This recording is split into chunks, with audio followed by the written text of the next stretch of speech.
E vamos ver, foi assim que o Wano fez história em One Piece. Análise narrativa em One Piece, o ano ato 2 do canal Narrativano. Eu estava guardando esse vídeo há muito tempo.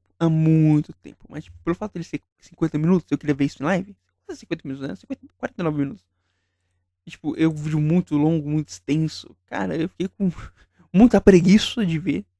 Inclusive tem vídeos de piores aqui, que são até maiores. Que eu quero me livrar deles hoje. Eu preciso me livrar deles hoje, pelo menos. E o One é um deles. O canal Narrativano, comecei, obviamente, com One Piece. Ele fazendo os primeiros vídeos dele de One Piece. Ah, sobre o que tem que sobre algumas coisas dele. Canal Narrativano pro Narras, pra mim, um big beijo, Narras. Tamo junto, é nóis. Merece muito mais do que só 100 mil. Narras é, tipo, pique muito foda. Esse vídeo tem 40 mil views. É um crime. É um crime contra a arte. É um crime contra uma boa criação de conteúdo. Essa é a verdade. Essa é a realidade. Vamos ver o que ele tem a falar sobre o ano Ato 2. Eu já vi sobre o Ato 1 e todos os outros vídeos do narrador. Mas se você quiser, filho, a gente maratona aí de novo. Só mandar o pix e tamo aí. Quando comecei o canal, lembro de todo mundo falando que o Wano era o melhor arco já feito na Não, não é. história de One Piece. Quem tentava discordar disso era trucidado aqui nos comentários do canal. Isso é Mas conforme verdade. o tempo passou, o discurso foi mudando. Muitas pessoas foram falando como o Wano, na real, foi uma decepção. Meio Aí que não, aí tentando também botar aí brincou. Aí também foram pra casa do cara. Aí eles canalharam tudo. O Nigashima foi decepcionante. O Nigashima foi meio. Mas o ano inteiro aí é putaria, tá? debaixo do tapete aquela Até o opinião Nigashima tem coisas muito boas, tá? Só tem umas coisas meio meh que tipo, são vícios do Oda. Aí não tem como arrumar. Aí são vícios de escrita do Oda. que tinham antes. Analisando o ato 1, encontrei um início de arco, ok, muita informação, meio amontoado, mas interessante. Só que quando li o ato 2, descobri porque muitas pessoas falavam que esse era o melhor arco de One Piece. E é isso que vamos analisar hoje, para descobrir todas as técnicas usadas pelo Eu acho Oda muito foda que, tipo, em cada ato de One Piece, de Wano, encerra o primeiro ato de Wano, aí a gente vê o que tá acontecendo no mundo. Aí volta o segundo ato de Wano. Aí termina o segundo ato de Wano, aí a gente vê o que tá acontecendo no mundo. E começa o terceiro ato de Wano. É literalmente como se fosse um intervalo do que está acontecendo no ano. E eu achei isso uma sacada ótima do Oda, até porque o One Piece foca muito mais no mundo do que em personagens em si. Os personagens, principalmente os Mugiwaras pós-time skip, são apenas uma flanderização deles mesmos. E os personagens só são bem resumidos, a não ser que seja um personagem muito importante, como o Oden, por exemplo. Mas eu acho muito da hora que os personagens, por mais que eles fiquem na primeira camada, muitos deles, eles funcionam muito bem e são muito agradáveis. Por exemplo, Kinemon. Kinemon, tipo, ele é o vassalo do Oden. Ele, tipo, é aquele cara puritano, aquele cara que é safado. Ele é só um espadachim, um samurai de um ano, mas ele tem várias. Ele é meio burrão, meio lerdão. Mas mesmo ele estando nessa primeira camada, ele faz coisas muito boas. Então, tipo, o problema não é o personagem muitas vezes ser unidimensional, mas sim como ele é usado. Por exemplo, muitos. A galera lá de Dressrosa, tá ligado? E os gladiadores, a galera que foi lá pra tentar pegar Mera Mera no Mickey e depois foram pro. Né, se tornaram a grande frota do Luffy. Eles são muito unidimensionais, mas são muito bem usados e colocados, tá ligado? São muito engraçados e eles funcionam do jeito que eles se propõem, tá ligado? Então o One Piece é muito mais sobre o mundo do que sobre o personagem. O mais desenvolvido vai ser o Luffy, e é isso aí, porra. esse arco aqui que marcou a fandom de One E Piece. são 40 minutos de, Ou pro 40 segundos de vídeo, eu falei coisa bagarai. Esse vídeo analisará o mangá do capítulo 925 até o 955, que cobre o ato 2 de Wano. Uma coisa muito importante de se comentar sobre Wano é que a história dobra sua intensidade de inspirações no teatro kabuki. E nas minhas pesquisas, acabei encontrando algumas explicações e curiosidades que podem ser uma surpresa pra vocês. One Piece em geral mesmo é bem inspirado em kabuki, e disso muitos de vocês já sabem, desde a gritaria, as caras exageradas, os momentos melodramáticos, até a forma explícita e direta que o autor trabalha, Sim. não focando em sutilezas e simbolismos. E nada É aqui disso... onde. É que. Como o Oda trabalha, não sutiliza. É tudo escrachado, é tudo na sua cara. Mas é feito de uma maneira que não fica over. Na verdade, é tão over que não chega a ser ofensivo, tá ligado? O Oda abre mão da sutileza pra criar um clima, pra criar um drama, tá ligado? Que te pega. Tipo, não é o óbvio pelo óbvio, o escrachado pelo escrachado. Eu acho isso muito interessante. Ele sabe trabalhar a sutileza muitas vezes, mas ele prefere fazer isso, o espetáculo. Então ele faz o espetáculo, ele não coisas exageradas, tá ligado? isso é errado ou certo em si. São estilos de escrita para certos tipos de obra e situação que podem te agradar ou não. Aqui em Wano faz todo sentido esse tipo de coisa ser intensificado, visto que é uma ilha inspirada no Japão. Mas alguns detalhes específicos me pegaram desprevenidos, que não explicam apenas coisas do arco, mas que são conceitos repetidos na história inteira, na nossa cara, e nós aqui no ocidente nem percebemos. Por exemplo, no Kabuki temos o papel do Kugyaku, que é um vilão da realeza. Esse tipo de vilão tenta dominar o mundo com sua autoridade e força sobre-humana, seja dele mesmo ou do poder que ele carrega devido à sua posição social. E uma das características visuais relevantes dele é usar uma coroa dourada. Realmente o Oda não tava de brincadeira na hora de fazer um arco temático, mas direto ao ponto que isso é impossível. Ou será que não? No Kabuki, os personagens têm poses específicas que ajudam a definir as suas relações dentro da obra e com a plateia. Elas são chamadas de mie, e o mie desse vilão nobre envolve botar a língua pra fora, pra mostrar como ele é grotesco. Quando li isso, veio um estalo na minha cabeça. Direto personagens vilões de One Piece são desenhados de língua pra fora. E ok, isso também acontece porque representa selvageria, loucura e coisas do tipo. Exatamente a questão de ser grotesco do teatro Kabuki, que muito provavelmente se infiltrou mesmo que indiretamente na obra. Por exemplo, com personagens como Bellamy, Caribou e tal. Mas existem alguns que não parecem ser só uma questão de serem estranhos, e sim uma junção de conceitos mais amarradinhos, como o do Doflamingo e Big Mom, que não ficam de língua pra fora o tempo todo, mas são apresentados assim várias vezes. Doflamingo nem preciso dizer, um ex-Tenryubito, literalmente a realeza maligna desse mundo, e a Big Mom, uma Yonkou, que quer dominar o mundo com seus poderes sobre-humanos, e família é um negócio muito importante pra ela, ela sendo basicamente a realeza do próprio império. Recentemente, tivemos até um novo integrante no grupo da linguinha, que é o Loki de Elbaf, outro de sangue nobre da região, que nos foi apresentado como um doidão de língua pra fora. Lembra que o Mie é uma pose específica que eles fazem de vez em quando pra sedimentar as relações do personagem, tanto com outros personagens dentro da história, quanto pra plateia. Aí, eu viu? Ativando também a cultura. É a cultura que vocês estão aprendendo. De quem eles são. Receba a Então, cultura, receba a inteligência. Apareceram em quadros de destaque com a língua pra fora de uma forma meio grotesca, é bem legal. Eu acho que essas coisas são bem intencionais em relação à referência. Personagens com grandes conexões políticas e com tema de família que em momentos-chave fazem essa pose Mie no mangá, sendo apresentados de língua pra fora. Outro elemento interessante também é a derrota exagerada e humilhante desse tipo de vilão, que é bem comum no Kabuki e aqui se relaciona bem com o Orochi. Tem outras coisas que eu até acho engraçado nessa questão da parte 3, ter se inspirado muito em Kabuki e ter sido direto ao ponto com zero sutileza. Observe aqui o nome das 5 famílias nobres de Wano: Kozuki, Luz da Lua; Shimotsuki, Neve da Lua; Uzuki, Coelho da Lua; Amatsuki, que seria algo entre Lua do Paraíso, Lua do Céu ou Nuvem da Lua; e Fugetsu, Vento da Lua. Todas elas invocando não só a Lua como planeta, mas como símbolo de elegância, nobreza e também a cor branca no sentido de pureza. Enquanto a sexta família, os Kurozumi, significa carvão preto, carvão queimado. E eles são os traidores. Um representa o branco, puro, divino do céu, e o outro representa a cor preta, coisas queimadas ou impuras, no caso aqui se referindo muito provavelmente também à poluição que as fábricas do Orochi causam, mundano e da terra. Só faltava o Orochi dar um tiro e matar um personagem de forma covarde pra sedimentar como ele é um bosta por completo mesmo. Opa, cedo demais. Tratar esses elementos de forma direta abre espaço pra focar em outras coisas. Talvez seja esse Kurozumi foi feito para queimar. O Oda consegue distribuir tantos ganchos pela história. Como a parte principal é direta e não necessita de quebrar a cabeça para construir e entender, o mundo, que é um dos protagonistas da história, pode ganhar atenção para ter cada vez mais detalhes. Foi isso que eu disse. One Piece, muitos personagens são só a primeira camada, mas essa primeira camada é que facilita o Oda trabalhar o mundo, tá ligado? Porque eles fazem parte do mundo e o mundo é vivo. Então, o problema mais é os Mugiwara serem flanderizados. Aí o problema mais é os Mugiwara. Os secundários, foda-se, tá ligado? Eu quero que eles se fodam. Mas personagens como os Mugiwara deveriam ter mais camadas, tá ligado? Do que só ser a piada deles.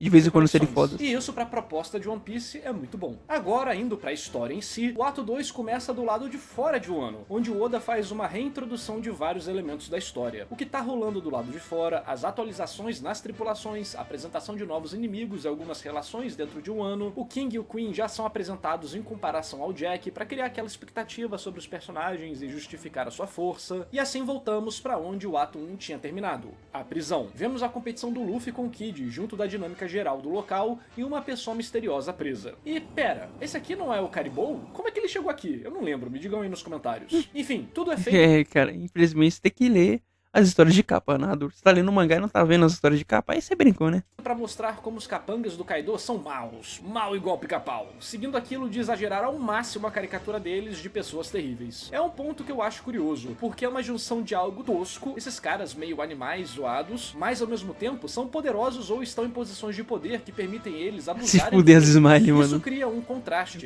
Oda brincou muito com as Smiley. Olha essa porra aqui, caralho. Essa girafa, mano. Vai se fuder. Essa galinha, caralho. Cara, o Oda tá se divertindo muito fazendo as Smiley, mano. Eu gosto desse tão escrachado que o One Piece é. Eles abusarem dos outros. Isso cria um contraste. São patéticos e nojentos, mas os personagens não podem fazer nada contra eles. One Piece parece gostar muito de brincar com o traje cômico, principalmente em um ano. Provavelmente, se você já tá nesse arco aqui, você já aceitou isso. Difícil tolerar a obra até esse ponto se essa é uma característica que você não gosta. Verdade. E tá tudo bem não gostar. Mas eu, pessoalmente, tenho os meus limites. Em geral, vocês devem ter percebido que eu não reclamo mais dos designs como eu reclamava antigamente. A gente vai se acostumando. Só que tem umas partes que realmente é difícil tolerar. Tipo o design do Pika em Dressrosa. É só ruim mesmo. Design ruim, personagem ruim, interações ruins. Enfim, não vou nem falar, senão começa a xingar. E aqui em um ano, acho que pela quantidade enorme de gifters grotescos que só enrolam a história ou seguem o mesmo padrão eternamente, tudo ficou mais monótono. Então, em geral, acho que muita coisa aqui prejudicou a história. Esse efeito não vai ser tão sentido no ato 2, mas no 3... Pra você ver como na maior parte das vezes não é a ideia que realmente importa, e sim a execução. O homem hipopótamo aqui segue o mesmo padrão de geração de antipatia por ele e empatia pelos heróis que o Oda sempre usa. Personagem malvado abusa de um personagem inocente ou que está do lado certo, heróis vão lá e dão um jeito nele, mesmo que isso gere consequências ruins pra eles no futuro. Isso vai de encontro a algo que eu falei em algumas análises, e que é bem importante. De tempos em tempos temos que renovar a empatia pelos personagens, revigorar a sensação deles serem legais, de fazerem um certo e por aí vai. Reforçar aquelas características que a obra usou pra conectar você e ele. E exatamente no primeiro capítulo do ato 2, isso acontece com o nosso protagonista. Assim como acontece no início de quase toda etapa relevante de One Piece, seja em cada arco ou em cada parte de arco. Até parece que esse negócio de narrativa existe mesmo, né? Inclusive, quem diria? É exatamente isso que acontece no capítulo seguinte, mas pra outros Mugiwaras. Uns valentões vêm fazer besteira e o Sanji e uma galera dão um jeito neles, dando comida pra uma criança. Inclusive a criança é a Otoko, que vai ser bem relevante na história, tendo aquela apresentação bem exagerada dela rindo, que olhando em retrospecto é bem triste. Quando uma técnica se junta com outras e move a trama assim, normalmente temos a sensação de que a história está fluindo bem. Esses dois capítulos do ato 2 já mexem com muitos elementos de história dentro e fora de um ano, dando continuidade às coisas do ato 1 e introduzindo outras. E isso pode ter sido um problema. A próxima cena exemplifica um pouco do que eu tô querendo dizer. Otoko vai embora e do nada uma velha com um banjo japonês cai do céu, dizendo que a Robin foi escolhida pra ir no palácio e fazendo toda uma exposição direta sobre a Oiran e tudo mais. Mano, o que foi isso? Como assim uma velha caiu do céu, deu uma missão pros personagens e fez exposição sobre tudo que o leitor deveria saber? Isso foi bizarro. Claro, você não vai deixar de ler One Piece por um erro pequeno desse, mas ele mostra como o arco, provavelmente, tinha tanta coisa pro Oda trabalhar que volta e meia ele só falava dane-se, metia algo do tipo na história. E isso vai se acumulando várias vezes. E essa música de fundo não vai acabar não, mano, já tá enjoando já. Temos algumas passagens secas assim, momentos artificiais, exposições ruins, interações rápidas demais. O que faz você sentir que o arco tá meio bagunçado, ou com coisa demais. Cara, pra mim o ano ainda dava uns 2 anos, tá? Sem sacanagem, o ano dava uns 2 anos ainda. Rápido demais, lento demais. O Oda rushou ainda o ano. Pode causar várias sensações dependendo da sua perspectiva. Aí talvez você, fã de One Piece que pesquisou sobre o arco, diga: mas narrador, o Oda aqui está utilizando o Johakyu, a estrutura narrativa asiática de apresentar, pausar e acelerar. Isso é aceleração, logo você foi refutado. Boa tentativa, pequeno gafanhoto, mas não é assim que a banda toca. Para começo de conversa, vamos explicar o que é o Johakyu. Ele não é só uma... Cara, ele fez tudo só pra explicar uma forma de narrativa. O narrador é genial. Técnica narrativa japonesa. Ele é uma questão estética que influencia desde artes marciais, histórias, a cerimônia do chá, a atuação de atores e até como suas frases são ditas. E pode ser traduzido para algo como início, pausa rápido, ou apresentação, ruptura, clímax, ou ainda início, progressão e clímax. E esse aqui deve parecer familiar pra você. Oh, Afinal, manga. não é algo como a estrutura de 3 atos ou Kishotenketsu? Oh, manga. Vamos lá. O conceito dessa ideia é de que se deve começar algo lento, acelerar e então explodir, com um fim súbito. Muitas vezes brincando com a sensação de contraste entre o início, o meio e o fim da ação. Seja pela diferença enorme do início lento e do final intenso, que se você pensar bem vai ser igual a boa parte dos filmes do estúdio Ghibli, por exemplo, ou pela brincadeira de se ter o início, uma pausa e uma explosão. Só pensar no Kamehameha do Goku, como é que ele faz?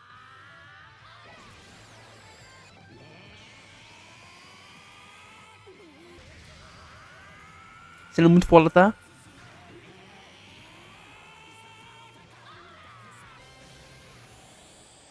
Nossa, cena do cara. Ai, ainda tem vontade de ver Dragon Ball Super, mas depois que eu lembro que Dragon Ball Super passa.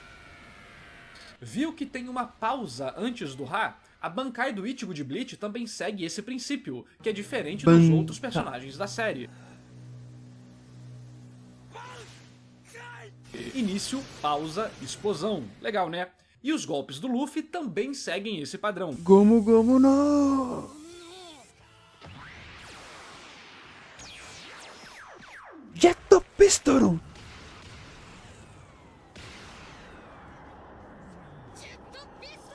Ah, Outra lembrei. coisa, o elemento é apresentado de forma crescente, temos uma pausa e uma explosão. E em certas apresentações teatrais e artísticas, essa pausa poderia ser descrita como um momento de música e dança, só para então finalmente ir para o final, onde todas as pontas soltas seriam concluídas. Se formos observar de longe, a estrutura narrativa do Johakyu é bem parecida com a estrutura de 3 atos e também com o Kishotenketsu. Todos eles seguem O narrador só não queria fazer um vídeo sobre isso.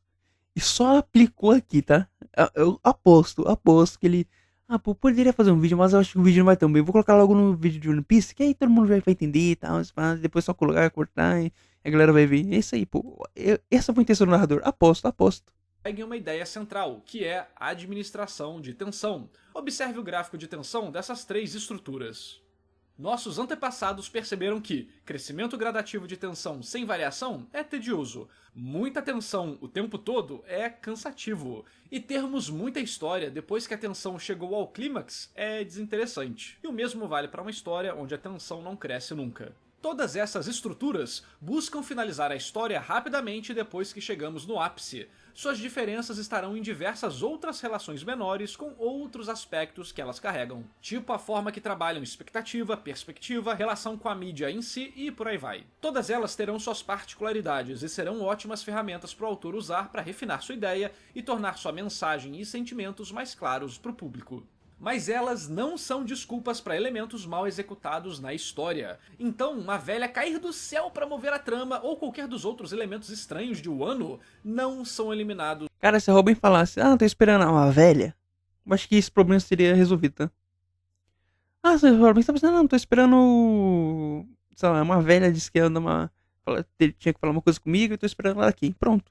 Aí essa velha caiu do céu, você chegou. Pronto. Só resolvi. porque o Oda usou Johakyu no arco. E ele a usou em cada etapa do arco também, visto que a essência do Johakyu é estar dentro de si mesmo constantemente. Cada parte do teatro segue ele, assim como o diálogo, a peça em geral, a atuação, a forma de falar. Toda técnica narrativa pode ser usada assim. Tenho até um vídeo ancestral do canal falando sobre a jornada do herói antigo, dentro de cada etapa da jornada do herói. Vou deixar aí na descrição. Mas o Johakyu tem isso como um princípio guia, entende? Lembra como o ato 1 começa? Bem lento, vamos gradativamente tendo informações e xablau, o Kaido aparece do nada e ferra com geral. E o mesmo acontecerá aqui no ato 2. Mas eu critiquei a forma que o Kaido aparece no vídeo 1. E aí, eu tava errado?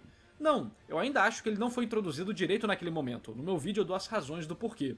Independente de você concordar ou não, o importante é lembrar que essas técnicas estão em contato com várias outras coisas, e que nenhum autor é perfeito. Comparando o Oda com ele mesmo de momentos anteriores da história, vemos que ele enfiou tanta coisa em um ano que, na minha opinião, tirou parte do tempo que o Kaido poderia ter para ter uma entrada melhor ainda, caso você já tenha gostado dela. Tem muita coisa para falar de Johakyu que dá para deixar para um vídeo individual. Então, não. A velha caiu.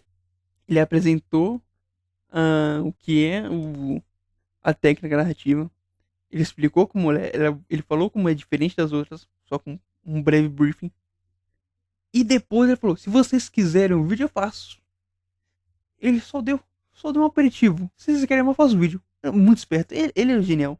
Narra gênio, essa é a verdade. Ir do céu não é justificada porque o Oda usou uma certa estrutura narrativa. Ou vai me dizer que canal vai tão a fundo pra te explicar minuciosamente as engrenagens por trás de cada decisão de roteiro? Pois é, não tem. Então mete o dedão aí no like, se inscreve no Aí, canal ó, pra viu? não perder mais Tudo nenhuma das tudo análises de marketing, One Piece e de outros animes e mangás. E quando eu terminar One Piece, vocês preferem que eu termine Hunter x Hunter, Berserk ou comece Naruto? Me digam aí nos Berserk, né, comentários. mano? O canal principal vai ficar com menos vídeo, mas vai ser só vídeo pedrada, enquanto o canal secundário tá tendo vídeo todo dia, indo a fundo em vários assuntos também. Vou deixar o link na descrição e no comentário fixado. Me dá uma força lá porque é muito importante pra eu ter tempo de escrever roteiros complexos como esse aqui. A história continua com a apresentação da Komurasaki, a Oiran. E lembra daquele ditado? Quando for apresentar um personagem, exagere? O Oda é especialmente bom nisso. Aqui vemos ela como uma FDP, aparentando não ligar pra nada, apenas pra dinheiro, manipulando e abusando daqueles que acabaram se afeiçoando por ela. Mas o autor também mostra aqui que esses mesmos homens não são flores que se cheire. De qualquer forma, fica algo meio dúbio no ar. Ela é uma FDP, não só nos atos, mas também na moral, na questão de falar que só tem desprezo pra homens pobres e tal. A cena ainda mostra um pouco mais de world building, sobre como quem não tem dinheiro não pode permanecer na capital e é banido pras vilas próximas. Com um personagem falando, mas isso é desumano. Ah, não diga, seu maldito, será que você se importou com isso algum dia? Então tem mais é que se ferrar mesmo. Logo depois da apresentação da personagem, vemos Momonosuke dizendo que ele tem uma irmã chamada Hiyori, que ninguém viu morrer, e ele acredita que ela esteja escondida com uma identidade falsa. Pela forma da construção do capítulo, isso aqui é basicamente o Oda falando, ei, psiu, a Komurasaki é a Hiyori. Um elemento que eu chamo de projeção narrativa, que é diferente de uma técnica clássica de foreshadow. A única dúvida que fica no ar é se teríamos o conflito entre irmãos, com a irmã tendo se corrompido para sobreviver nesse mundo, que seria uma abordagem mais cinzenta, vamos dizer. Ou se ela na verdade seria uma boa pessoa, quase idealizada, uma Robin Hood que só sacaneava os... Narrador, você sabe a resposta. Você já viu, você já tá em... Você já tá... Como fala?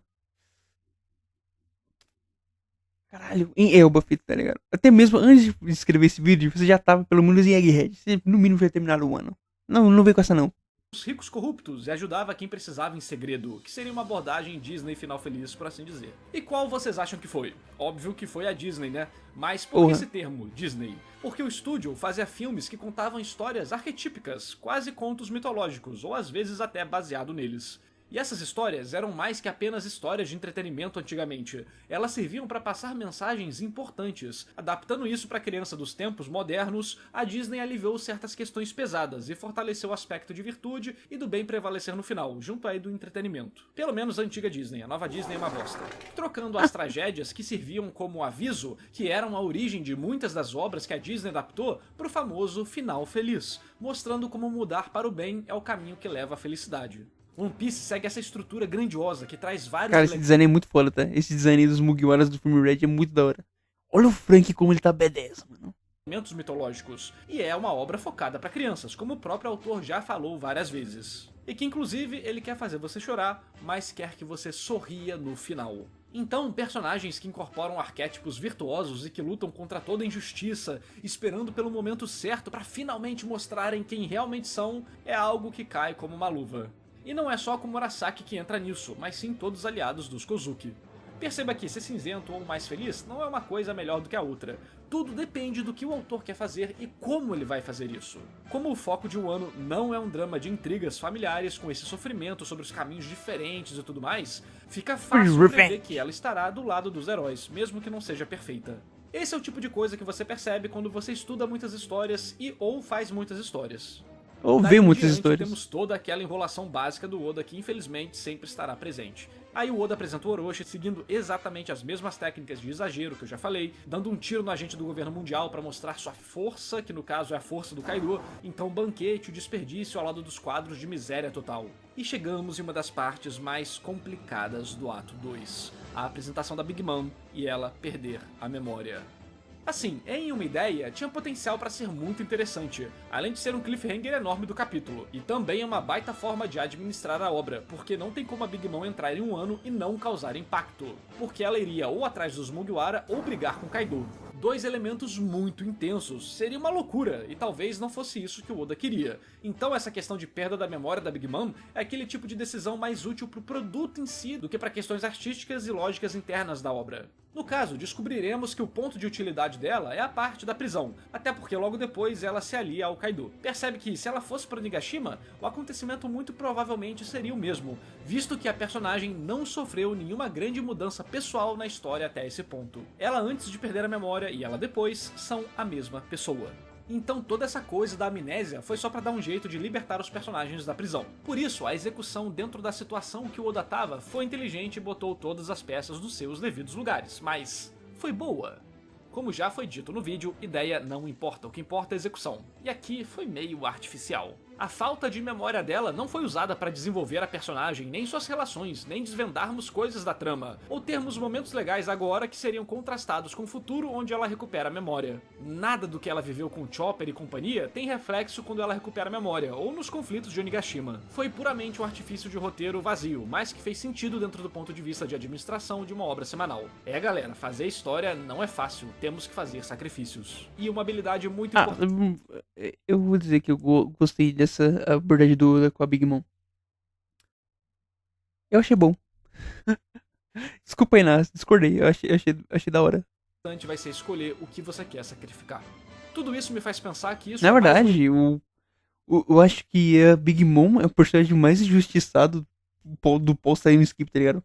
Nem falou que o Oda judiou dela, falando que a fã não sabe ler. Essa é a verdade. Exemplo de que a história tinha coisa demais em um ano, deixando tudo muito atolado e tornando certos momentos mais artificiais, puramente pensados em como podem ser úteis para desatar esse nó maluco que o autor fez. Continuando, temos uma boa técnica para gerar confusão, interesse do leitor e empatia pelos personagens. Os Chapéus de Palha estão sendo perseguidos na cidade devido à surra lá que deram nos outros bandidos do governo. E por isso, um Gifter foi enviado. E o dinossauro sai destruindo os prédios de gente que não tem nada a ver com a situação, os obrigando a chamar pelo Sanji.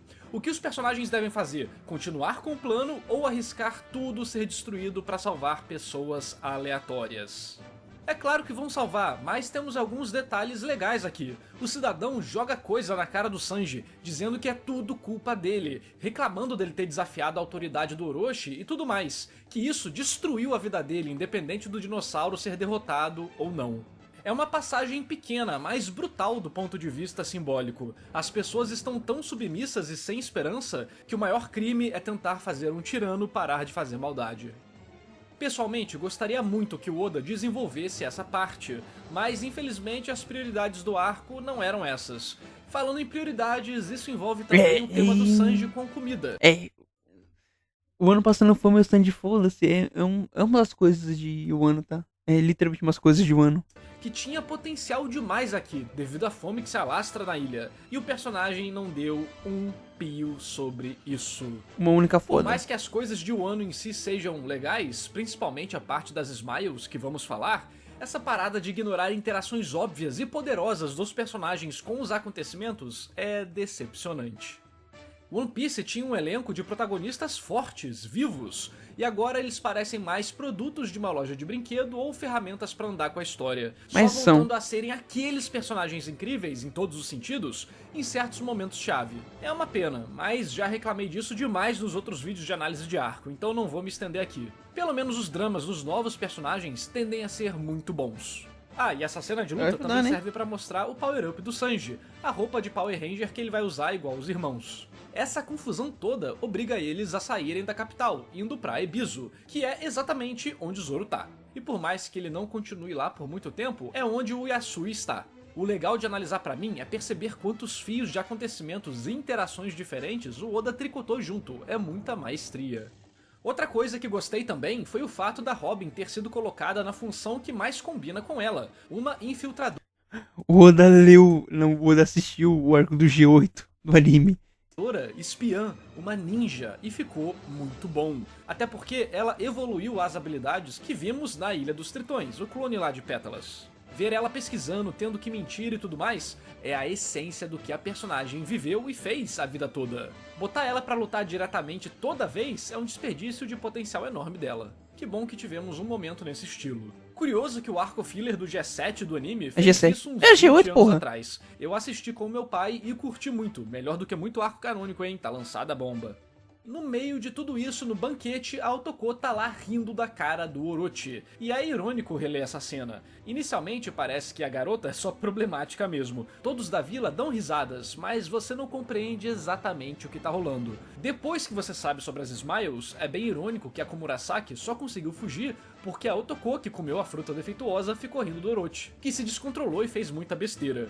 O próprio vilão plantou sua derrota ao escolher fazer essas maldades, o que é um tema bem comum para histórias do tipo. A atitude da Komurasaki aqui também é interessante, porque já trabalha o outro lado da personalidade da Oiran. Se antes era uma FDP, agora ela agiu com certa virtude, dando um tapão no Orochi. Imagino que a fandom na época deve ter ficado bem interessada na personagem. Só que, pô, hoje tá complicado. Eu elogio uma coisa, mas logo em seguida vem uma crítica. Então, vamos lá. Tá Conforme difícil, os hein? capítulos vão passando, muita coisa acontece. Informações voam pra todo lado, muita troca de perspectiva, balão de texto na página toda, em toda a página. É meio cansativo de acompanhar tanta coisa que tá rolando. Então, em certos momentos, como quando o Brook diz que encontrou um poneglifo fora de tela, a gente só fica... hã? Beleza, não era um vermelho, mas um dos maiores mistérios da obra, os poneglifos, as histórias que eles contam, começaram a ser solenemente ignorados. Antes, quando encontrávamos era um momento de revelações e adições de novos mistérios, quase como uma das recompensas para termos acompanhado a história, seja em Alabasta, Skype, enfim. E eu entendo que aqui não é o ponto de recompensa da história, isso só vai vir bem mais pra frente. E legal, o Brook fala sobre as bonecas Kokeshi, e isso vai ser mais uma forma de identificar que o Tengu era o antigo imperador de Wano e tal. Mas poxa, custava dar uma cena de destaque pro Brook encontrando um negócio? Tomando um susto, sei lá. Aqui ele literalmente fala... Ou literalmente fazendo uma cópia, né? Encontrei um poneglyph, mas não consegui copiar e ele não era vermelho. Pô, podia ter pelo menos mostrado essa cena. O personagem falar só fica super impessoal, sem drama e bem desinteressante. Foi tão nada a ver no mangá que no anime eles mostraram uma cena do Brook chegando lá na forma de alma e usaram como cliffhanger do episódio. Então, que eu tô Aí o falando anime aqui não é um ajudou, hein? monte de reclamação Muita gente taca pau na Toei, mas a Toei faz a coisa certa, tá? sem sentido. Às vezes. Até a equipe do anime sentiu a necessidade disso. Na maioria das vezes, e na achou verdade, uma hein? oportunidade pra dar mais valor pro Muita gente critica a Toei, mas a Toei faz muita coisa boa pra One Piece, tá? momento. Esse tipo de acontecimento súbito, sem conexão com a gente, vendo o personagem fazer algo importante, é mais um exemplo do que eu falei de um ano parecer atolado demais. O mesmo vale para a conversa da Kiko falando sobre o Tsunade com o Momonosuke. Ele disse que foi o Zoro que ensinou pra ele e tal, mas nunca vimos o Zoro falando isso antes na história, nem no seu flashback com a Kuina. Acaba que toda essa questão do Zoro ter descendência de Wano é só relegada a informações soltas e a um SBS, sem uma real construção do assunto ou até uma conexão do personagem com o arco de uma forma mais direta em relação a isso. Esse tipo de situação estranha mostra como o processo de criação, planejamento e improviso de histórias são feitos. Muita coisa dos planos iniciais do Oda devem ter sido modificados. Porque pra algo relevante assim não ter aparecido pro Zoro no momento do time skip da história é muito estranho. Poderia ser uma memória, sei lá, qualquer coisa, desde o time skip até esse momento. Só não dá pra ser em cima da hora assim, né? Enfim, toda a questão do trabalho O ano tem muita coisa em cima da hora, fi. de personagem do Zoro e Sanji em Wano me decepcionaram muito. Quem mais teve foi o Sanji, em relação ali de aceitar ou não a associação com a própria família. Eu, pessoalmente, estava muito mais interessado em ver o drama desses dois personagens do que 30 lutas arrastadas contra Gifters que tivemos durante o ato 2 e 3. É difícil, tem muita coisa legal no arco e no ato 2, mas parece que existem umas oportunidades perdidas que não tem como ignorar e que podem deixar alguns fãs revoltados, como eu. Mas os acontecimentos de um ano em si são bem desenvolvidos. Por exemplo, no troca-troca de informações, o autor vai construindo o que aconteceu no passado, a troca de alianças, como tudo mudou, e vai colocando novas peças do tabuleiro, como o prisioneiro misterioso que vai ajudar o Luffy a fugir e vai agregar outros pontos de trama na história de forma natural. Tudo isso é interligado com várias lutas de Gifters que, sinceramente, eu acho que no todo da história ocuparam tempo demais. Porém, as partes com os mais importantes são bem feitas, por exemplo, as do Queen, que vão resultar no Luffy evoluindo seus poderes, mas, mais importante do que isso, conseguindo aliados novos de forma emocionante. Outra parte que gostei muito também foi a conspiração de quem é o traidor. Shinobu fica puta da vida com o Law, falando pra matarem o Beppo e os outros que foram capturados. Ela acha que eles vazaram o plano e quer o silenciar de vez. Isso deixa o Law muito bravo também, e os dois discutem, com ela dizendo que isso não é um jogo e que esse é o jeito no mundo ninja. Além de ser legal por gerar um conflito bem orgânico no grupo, cria um mistério de quem é o traidor. O legal é que dá pra descobrir quem é o traidor com as pistas que Oda deixou, e isso é sensacional. Ele tá nessa cena mesmo, logo aquele que fala sobre cumprir as esperanças de Oden, Kanjuro. Aqui o Oda foi muito inteligente como autor, porque era muito fácil deixar a traição oculta, fora das páginas, mas você consegue alinhar todos os momentos das informações vazadas com as aparições do personagem, as reuniões e por aí vai. Isso é uma marca de uma ótima escrita. É por isso que o povo fica maluco falando que o Oda preparou tudo, graças a situações assim, que de fato foi preparada. Não só conceitualmente dentro da trama, mas narrativamente também. Enquanto tudo isso acontece, o Zoro luta contra o monge na ponte, e depois contra um retalhador que estava perseguindo uma mulher que carregava a Toko. A mulher é a Komurasaki, que não morreu e nem ferida está, mas também finalmente é revelada sua verdadeira identidade, Hiyori, irmã de Momonosuke. Enquanto lia, isso levantou algumas questões na minha cabeça. Beleza, morte em One Piece é algo esquisito, mas ela não estar nem um pouco machucada deixa claro que há um traidor entre os personagens inimigos. Até porque vai ter um funeral e nenhum funcionário viu que faltava um corpo por ali. Isso reforça que o traidor é alguém de dentro do governo. E quem melhor do que o próprio cara que matou ao Irã. O Oda, em geral, não é tão implícito como ele foi com os traidores desse arco, o Kanjuro pros protagonistas e o Kyoshiro pro Orochi, e eu gostei muito disso. Mesmo que o Kyoshiro fosse mais óbvio, é legal ver ele respeitando a capacidade de raciocínio do público, e ajuda a deixar outros momentos mais emocionantes, quando finalmente revelam algo esperado, junto de outras informações novas. Lembra, não é só o que é revelado numa história que conta, mas sim como isso é revelado. Mesmo informações já conhecidas pelo público, mas não pelos personagens, podem gerar momentos emocionantes. Inclusive, esse é meio que o princípio da bomba de Hitchcock. O espectador sabe sobre a bomba, mas o personagem não. É a diferença entre surpresa e tensão. Enquanto tudo isso vai acontecendo, temos outros dois elementos que vão se desenvolvendo paralelamente.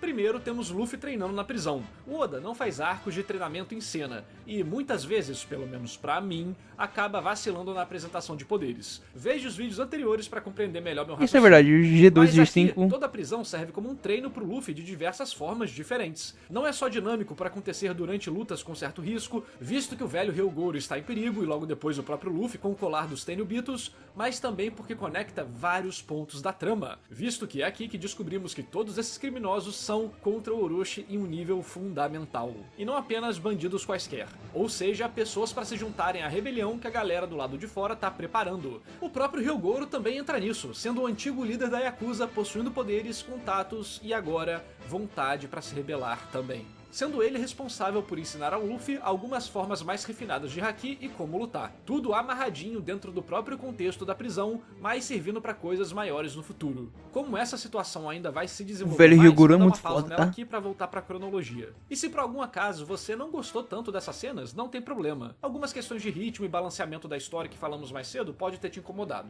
O segundo elemento paralelo é a morte do Tonoyasu. Olha, esse deve ter sido um dos melhores momentos eu até quase chorei, tá? Quase chorei. Talvez um Vendo dos anime, melhores inclusive. momentos da obra toda. Enquanto tudo tá rolando, Tonoyasu aparece, guia o Zoro e é uma figura bem curiosa. Além de sempre rir, ele tem um jeito meio bobão, mas usa isso pra influenciar o resultado das coisas. Desde pequenas até grandes, como ele colocando a culpa em si mesmo pela rebelião, dizendo que era só uma pegadinha do malandro. Só que a história vai botando vários momentos estranhos pra ele, como ele saber o nome das pessoas, saber sobre o plano e tudo mais. Os próprios personagens ficam encucados, sem saber quem ele realmente é. Mas o que acaba importando é que ele é uma boa pessoa, sempre ajudando todo mundo, recebendo dinheiro da filha, Toko, e distribuindo comida, água e tudo mais, a ponto de não sobrar nada pra ele.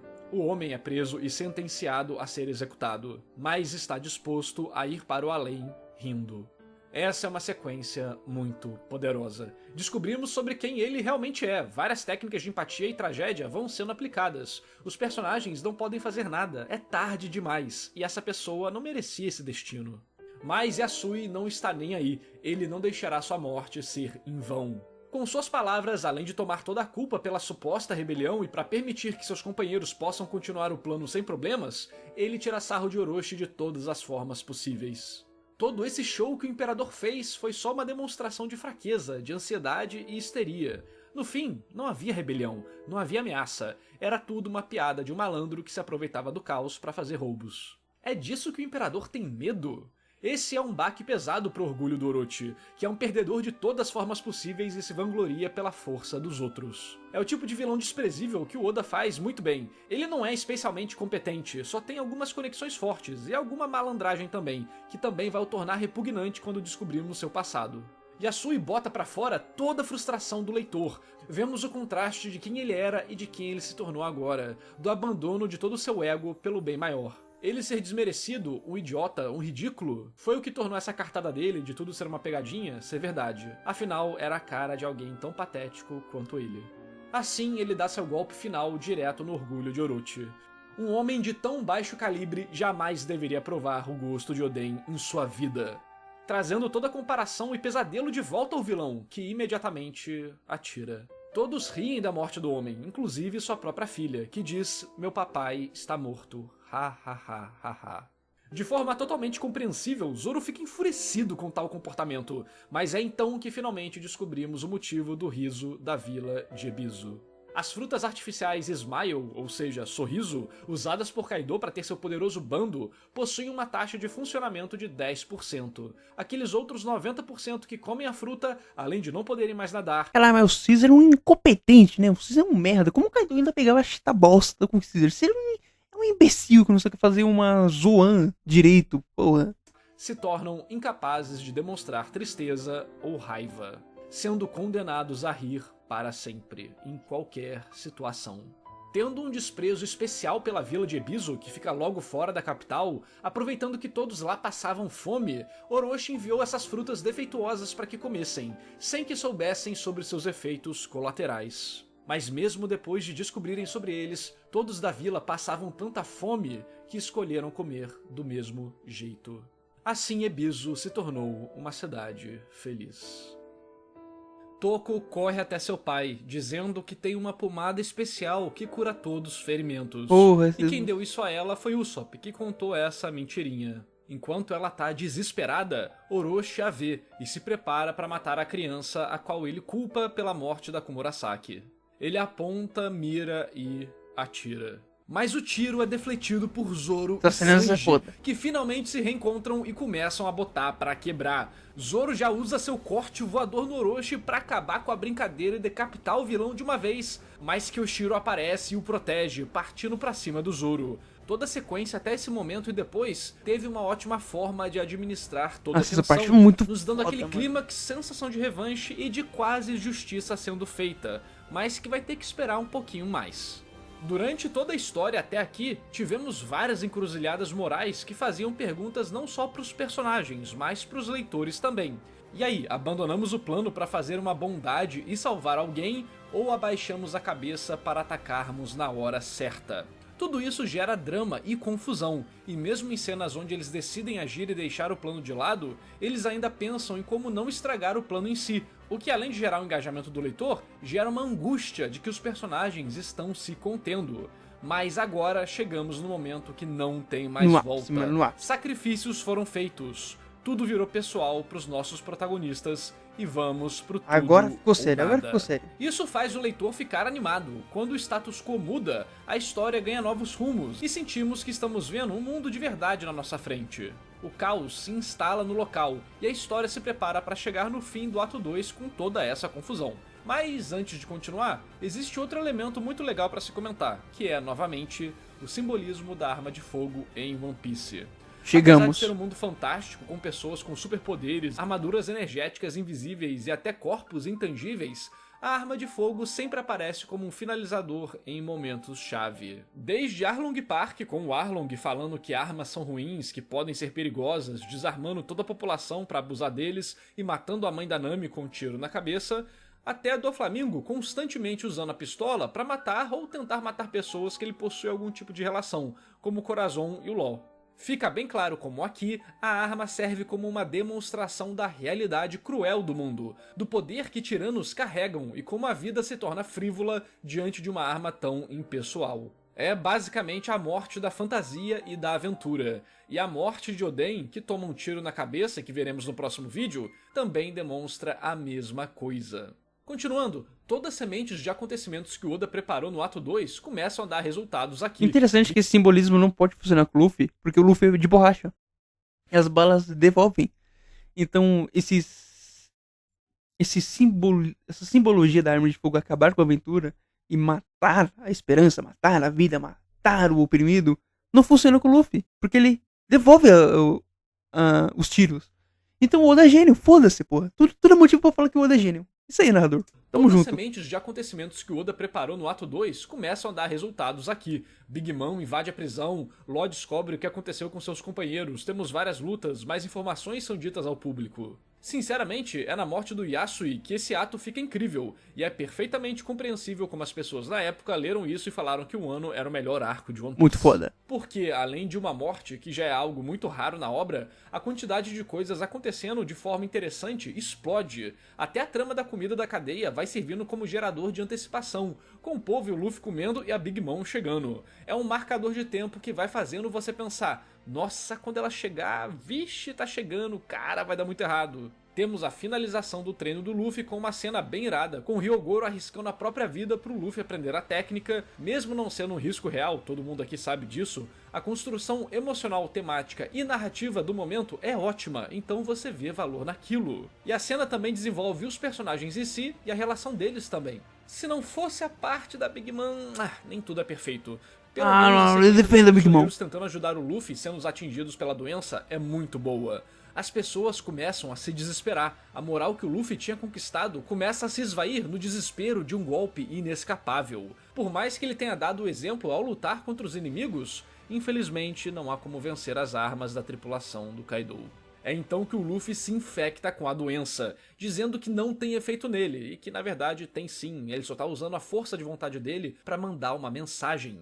Isso reconquista a atenção dos prisioneiros, que agora percebem que ele não vai fugir, que ele não vai os abandonar. Luffy grita: "Nós viemos aqui para lutar contra o Kaido e vencer", trazendo de volta a Luffy é chama muito da foda, esperança muito e da foda, personagem do determinação caralho. que parecia que nunca queimaria de novo. É legal que aqui o tema de escravidão aparece de novo na obra, mas de uma forma diferente. Luffy diz que eles são escravos não por terem correntes no pescoço, não por terem sido derrotados, mas por não possuírem mais a vontade de lutar, por simplesmente abaixarem a cabeça sem nem pensar sobre sua angústia, sem pensar sobre alcançar a sua liberdade de novo, por terem medo de pegar uma oportunidade que possa os levar pro lado de fora. Essa era a verdadeira e cruel escravidão, quando a própria pessoa se vê sem saída e se fecha às possibilidades que a levariam para a liberdade, quando todo risco é alto demais, quando o medo da tortura e de perder a vida os paralisam espiritualmente.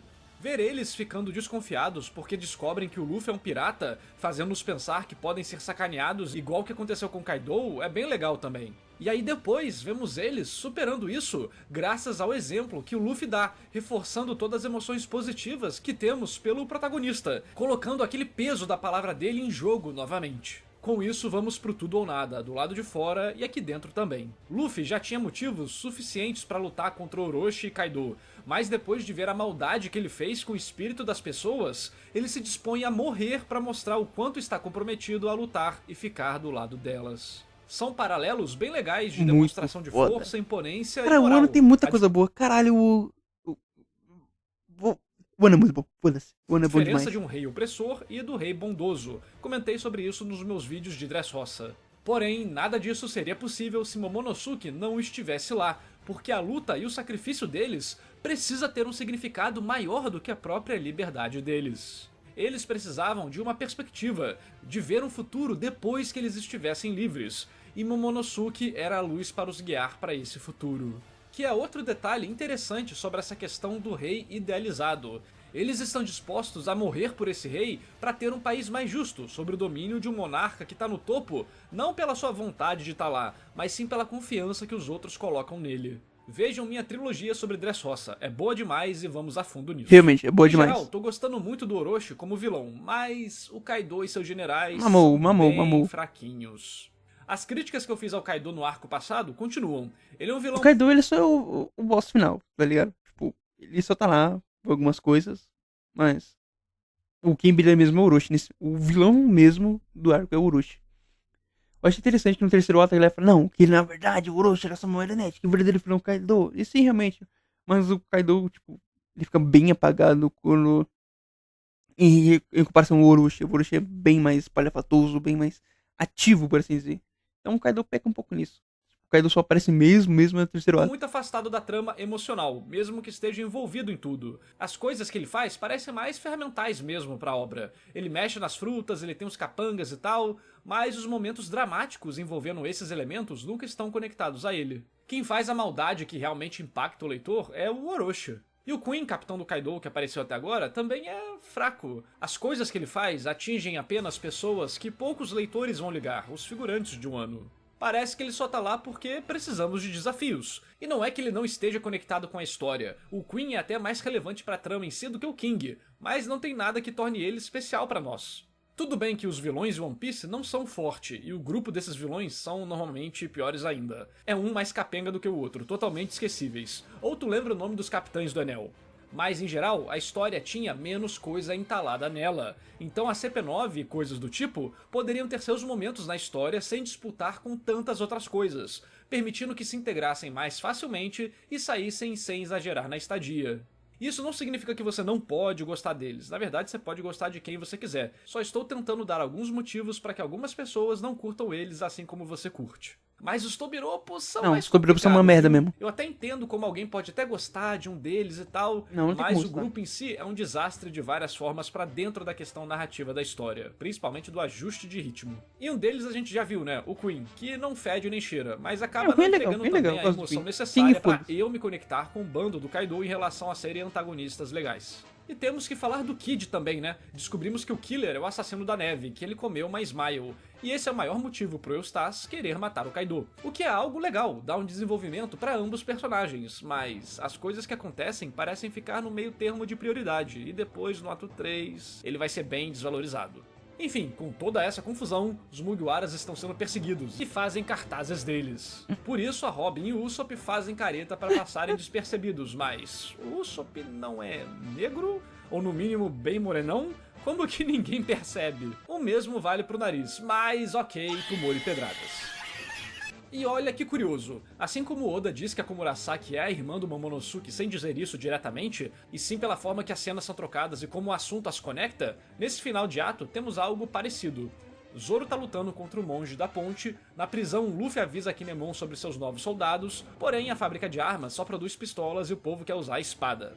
E foi dito antes na história que esse monge da ponte rouba e coleta espadas. Pô, aí já dá pra acender uma luz na cabeça, né? O papo com Kinemon acaba, voltamos pro Zoro, que ganha a confiança do monge, que era uma raposa, e então descobre que ele protegia um armazém com centenas de espadas. Muito. Percebe como em pica. várias cenas diferentes temos assuntos complementares e uma coisa influencia a outra, mesmo que eles estejam inicialmente desconectados, mas que possuem a mesma linha narrativa? Então, esse tipo de coisa permite a gente projetar o que vai acontecer com certa segurança. Inclusive, é usando essa técnica que eu digo que sim, o assunto do Shanks ou do Shanrock com os Tenryubitos foi sobre o Luffy. Mas temos que tomar cuidado pra não cair no bait do autor, porque logo depois vemos o Law sendo preso. Temos lá o drama dele e tal, ele é preso, aí rola a cena dos planos sendo vazados pro Orochi, e no quadro seguinte vemos o rosto do Law com ele sendo libertado. Tudo isso é muito mais rápido do que os outros exemplos que eu falei, e exatamente aqui dá pra perceber que é o autor querendo criar esse tipo de questionamento. Pô, será que o Law traiu eles? E essa é uma armadilha do Oda pra te distrair. Então, temos que entender o contexto e analisar bem a composição narrativa das cenas. Porém, mesmo assim, o autor pode só quebrar um padrão, ou a gente errar mesmo. Mas eu gosto de usar as técnicas e tem uma taxa de acerto bem alta. Continuando, os personagens começam a se mover de um lado pro outro, e achei que os cortes de cena ficaram confusos. Não dava pra entender onde estavam, pra onde iam, quanto tempo demorava. Só aceita, mas só aceita. ok, nada que faça você dropar a história. Mas pra alguns podem ser uns probleminhas demais se acumulando durante esse tempo todo. Vemos os Numbers indo pra Onigashima, que gera uma curiosidade muito legal sobre o que vai acontecer, visto que são Onis gigantes. Mas spoiler, no final não servem pra porcaria nenhuma, é uma baita parte mal aproveitada. Big Mom e Kaido fazem uma aliança, com Oda usando uma desculpa canalha do Chapéu não ter falado nada antes, falando que ele é muito tímido. E nossa, Oda, vai ver se eu tô na esquina, vai, pelo amor de Deus. Não é nem esse o motivo do Chapéu não ter falado nada? Porque pra mim o Chapéu, tipo, tava ligado... Como fala? É ligado à alma da Big Mom. Então se a Big Mom esqueceu, tá ligado? Tipo, tem uma amnésia, então achei que ele ficou meio que nocauteado, tá ligado? Ele ficou meio desnorteado junto com a Big Mom, já que eles estão ligados, assim. a alma da Big Mom. Não, porque ele é tímido, aí é putaria do Oda mesmo. Isso aqui foi narrativamente sacana e me irritou muito. Tá tratando o leitor como trouxa. Fora que o Oda fez a Big Mom ficar doidona Ou duas vezes. simplesmente, tipo, eles caíram na água. Show. Aí, pelo fato do chapéu estar encharcado, tipo, ainda está com o efeito da água, tá ligado? Ele tá meio desnorteado ainda e tentando voltar ao normal. Já que ele não. Ela, se não me engano, ela não usa o Napoleão, tá ligado? Se ela usasse o Napoleão, aí sim seria um problema. Eu não lembro se ela usou. Se ela usou, fodeu. Para diminuir o perigo dela, e isso não é legal. Mas na parte 3 comento mais sobre ela. Zoro domina a espada amaldiçoada. Sim, é só isso, do nada. Antes de ter a introdução do assunto, instantaneamente é resolvido. Ele pega, ai ai meu braço e domina a espada. O ato tava tão legal, tantas sementes dando resultado, mas nesse finalzinho aqui tudo começa a se bagunçar demais, ficando bem artificial. O olho e tá sem roxando, graça. fi. Não seria melhor ele não conseguir dominar agora, guardar a espada e ficar receoso de a usar, pra então numa luta difícil ele não ter alternativa? Não, é que o do Zoro é nada, foda. se É que o Zoro é superando e foda. dominando a espada pra vencer o seu Não, inimigo? narrador, o Zoro é muito Acho foda que pra isso. qualquer coisa seria melhor do que só pegar, dominar e não ter drama algum, emoção alguma, tensão alguma, recompensa alguma, significado algum. Ah, ele vai treinar por 3 dias até dominar a espada de fato. Cara, quem pensou falar isso como justificativa deveria tomar uma chinelada na orelha, na moral. Devia. Onde isso é uma boa escrita, onde isso é uma boa justificativa. É totalmente vazio de significado e de envolvimento com a trama. E foi bem chatinho o Oda botar isso. Independente dessas coisas, o arco acaba com muitas grandes promessas. A famosa invasão em Onigashima começará, os protagonistas estão com um plano perfeito, mas há um traidor entre eles e algum desastre acontecerá. Esse ato, a partir da morte do Yasui, deve ter sido uma loucura na fandom. Teorias devem ter voado para todos os lados, expectativas foram lá no alto, tudo estava apontando para um dos momentos mais épicos de toda a história. Kaido e Big Mom versus Luffy, Kid e Law. Todos esses piratas e suas tripulações caindo na pancadaria. Imagina quantas possibilidades de lutas interessantes teríamos pro Brook, Frank, Chopper, Usopp e Robin. Poderíamos conhecer mais sobre a tripulação desses dois supernovas. Veríamos a elite do Kaido em ação. E claro, Zoro e Sanji lutando contra aqueles vilões muito fortes. A expectativa devia estar lá no alto, mas a expectativa é a mãe da decepção. E o Onigashima se tornou um pesadelo para os fãs de One Piece. Será que tudo foi porque imaginaram coisa Onigashima demais, foi muito ou fraco, o arco realmente muito fraco. tem problemas? Isso nós vamos descobrir na análise do ato 3.